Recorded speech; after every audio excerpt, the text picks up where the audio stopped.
क्या कह रहे हैं लोग? और इस सरकार को 2027 में निपटना है तो उसका रास्ता केदारनाथ विधानसभा के उपचुनाव से होकर जाता है। कल मुख्यमंत्री जी आए थे, उन्होंने कहा कि जो रामलीलाओं में बड़ी-बड़ी धर्म की बातें कर रहे हैं, जब केदारनाथ आपदा आई थी तो जूते लेकर के केदारनाथ मंदिर के अंदर गए थे। वो इनके ही गोदी मीडिया का क्रिएशन था। अरे यूट्यूब पे वो वीडियो है, वो होगा। आपको लगता है कि एडिटेड वीडियो है वो? नहीं, मुझे नहीं लगता है कि मैंने देखा नहीं है, लेकिन जो भी होगा मैं उसको देखने के बाद कहूंगा। पर मैं चुनौती देता हूं मुख्यमंत्री को। मुख्यमंत्री जी आए और वो नहीं आ सकते तो मुझे बुला ले, मैं चला जाऊंगा। मैं छोटा आदमी हूं, मैं चला जाऊंगा।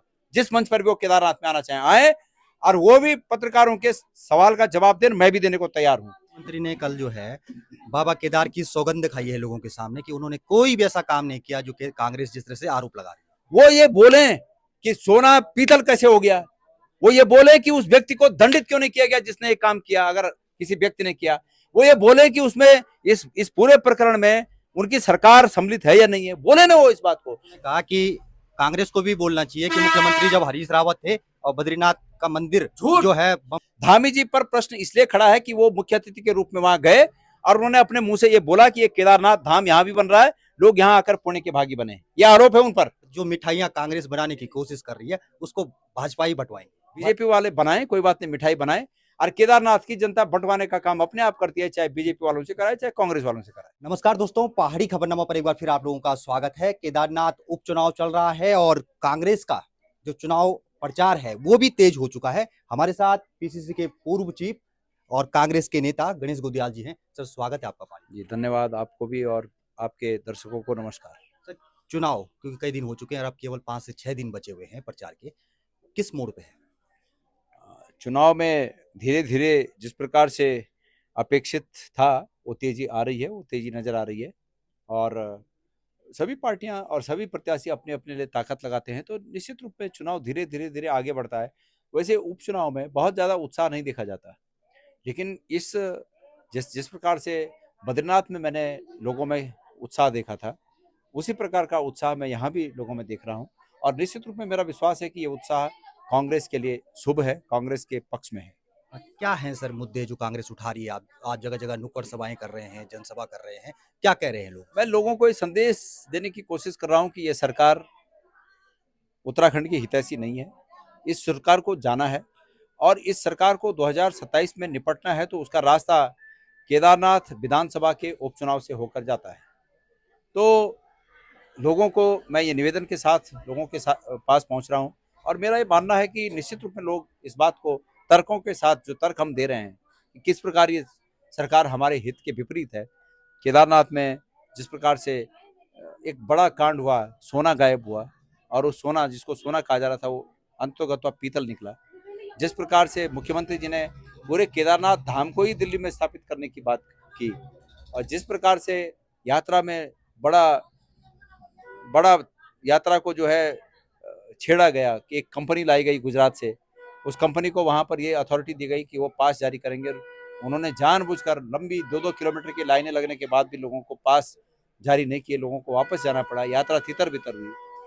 बद्रीनाथ और केदारनाथ में 5-5 लाख की आवक कम हुई लोगों की।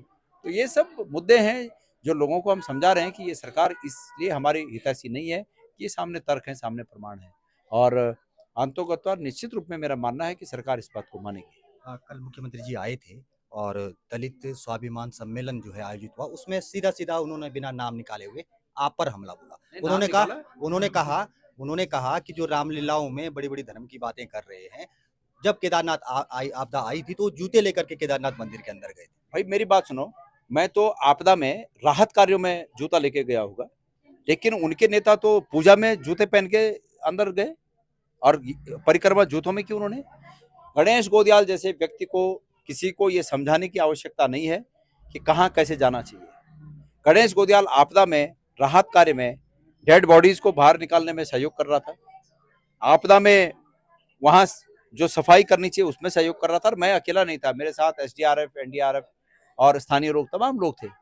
तो वो इनके ही गोदी मीडिया का क्रिएशन था जिसकी वो चर्चा कर रहे हैं, इन्हीं के गोदी मीडिया की क्रिएशन था। मैं मुख्यमंत्री जी से, देखिए इस बात का जवाब मैं दे रहा हूँ। यूट्यूब पे वो वीडियो है, वो होगा। आपको लगता है कि एडिटेड वीडियो है? नहीं, मुझे नहीं लगता है कि, मैंने देखा नहीं है, लेकिन जो भी होगा मैं उसको देखने के बाद कहूंगा। पर मैं ये कह रहा हूँ कि जिस बात को वो पूछ रहे हैं उसका जवाब मैं दे रहा हूँ। पर मेरे प्रश्नों का जवाब आज तक मुख्यमंत्री ने क्यों नहीं दिया, उसका भी बताएं।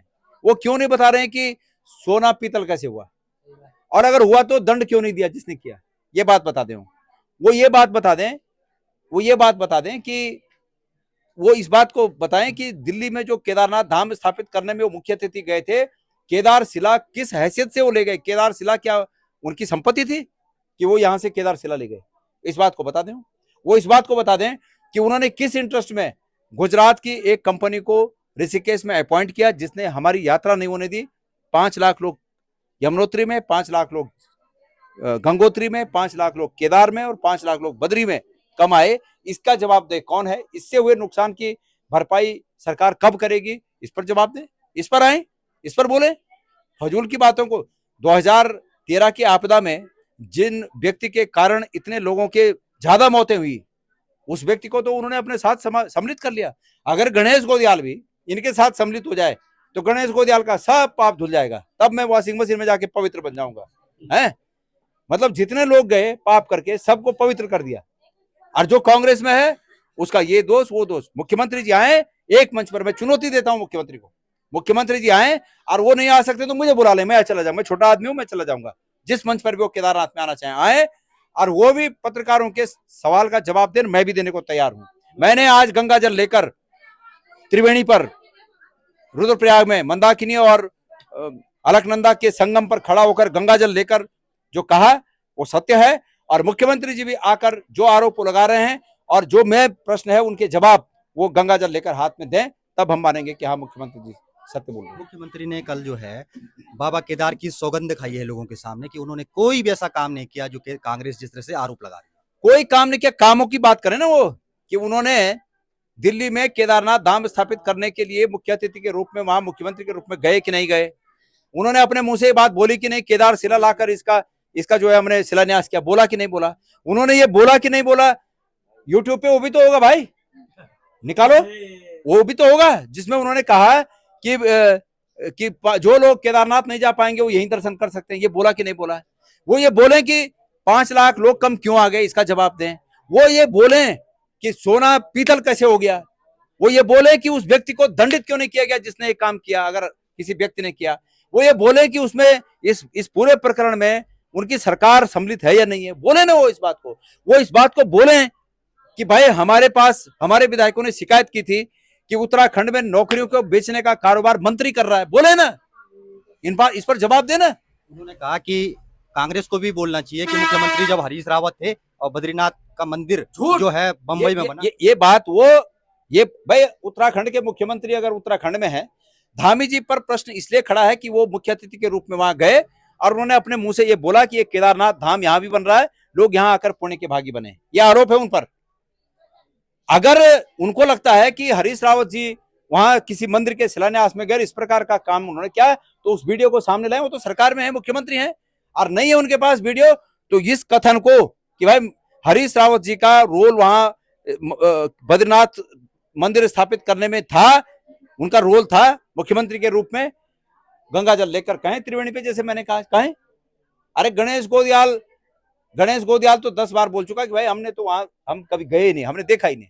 जब मुझे पता लगा कि ऐसे लोग हमारे प्रवासी भाई हैं, कुछ कर रहे हैं, तो अपने आप करें अपने हिसाब से, हमारा कोई लेना देना नहीं। लेकिन यहाँ मुख्यमंत्री ने खुद कहा कि केदारनाथ जो लोग नहीं जा पाएंगे वो यहाँ आएंगे और केदार से मैं शिला लाया हूँ। इनकी थी वो शिला, इनकी पुश्तैनी वो थी वो संपत्ति जो ये ले गए वहां यहाँ से। केदारनाथ का एक एक कण कण हमारी आध्यात्मिक संपत्ति है, उत्तराखंड की आध्यात्मिक संपत्ति है, और उस संपत्ति पर किसी के निजी हित के लिए डाका डालने की कोशिश मुख्यमंत्री ने की है। हम इस कोशिश का पुरजोर विरोध करेंगे, और आज नहीं हमेशा करेंगे। अगला भी जन्म होगा तो अगले जन्म में भी करेंगे इस प्रकार की कोशिश। केदारनाथ उपचुनाव में सबसे बड़ा मुद्दा किसको मान रही है कांग्रेस? ये जिन बातों की मैंने चर्चा की, ये सभी मुद्दे लोगों के जीवन को प्रभावित करने वाले मुद्दे हैं, और यही मुद्दे केदारनाथ की जनता के मुख्य मुद्दे हैं और होने चाहिए। 23 तारीख को जिस दिन परिणाम आएगा, क्या अपेक्षा कर रही है? मैं उम्मीद करता हूं कि लोगों का आशीर्वाद मनोज रावत जी के साथ होगा। मैंने कहा कि एक काबिल व्यक्ति को आप भेजिए, एक ऐसे व्यक्ति को भेजिए, एक ऐसे जुझारू और संघर्षशील व्यक्ति को भेजिए जो मुख्यमंत्री जी की आंखों में आंखें डालकर केदारनाथ के हितों की बात कर सके, केदारनाथ की लड़ाई लड़ सके।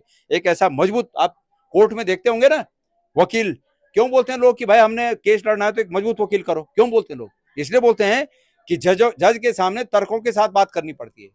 तो तर्कों के साथ बात इस लोकतंत्र की कोर्ट में जब सरकार के पास जाना होगा यहाँ इस विधानसभा क्षेत्र के मुद्दों को लेकर, तो वो वकील मनोज रावत बेहतर साबित हो सकता है। इसलिए मैं मनोज रावत की वकालत कर रहा हूँ कि यहाँ के लोगों से निवेदन कर रहा हूँ कि मनोज रावत को अपना आशीर्वाद दें, वोट दें। एक और क्वेश्चन है, कल जो है भाजपा ने जो अनुसूचित जाति स्वाभिमान सम्मेलन किया, पूरा फोकस जो अनुसूचित जाति की वोट बैंक पर है। उन्होंने कहा कि कांग्रेस कभी भी अनुसूचित जाति की हितैषी नहीं रही, बीजेपी ने हमेशा अनुसूचित जाति के लोगों को ऊंचे पदों तक पहुंचा। भाई मेरी बात सुनो, बीजेपी को अनुसूचित जाति का सम्मान करने की याद चुनाव में आ रही है।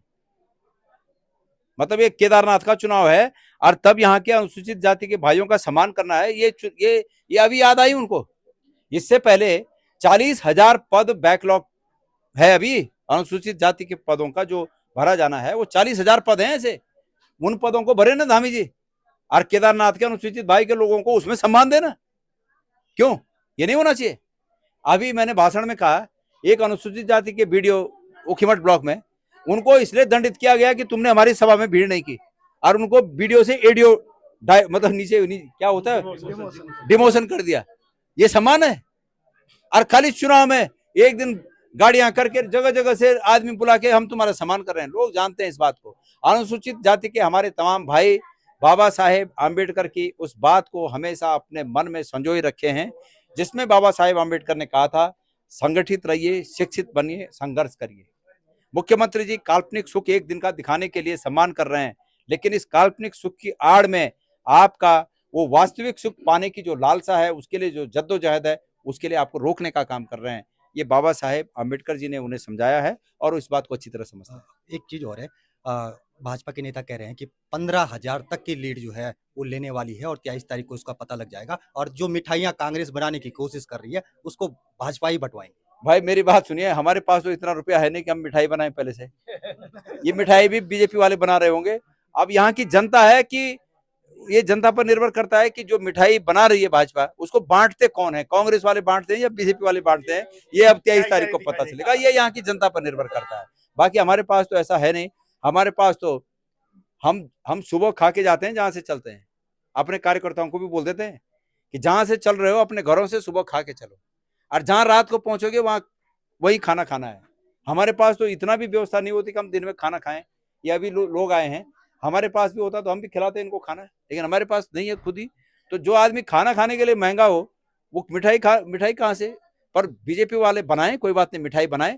और केदारनाथ की जनता बंटवाने का काम अपने आप करती है, चाहे बीजेपी वालों से कराए चाहे कांग्रेस वालों से कराए। ये है गणेश गोदियाल, जिनका एक कहना है कि 23 तारीख को जब केदारनाथ विधानसभा चुनाव के परिणाम आएंगे तो कांग्रेस उसमें जो बीजेपी मिठाई बनाएगी उसको बंटवाएगी। धन्यवाद।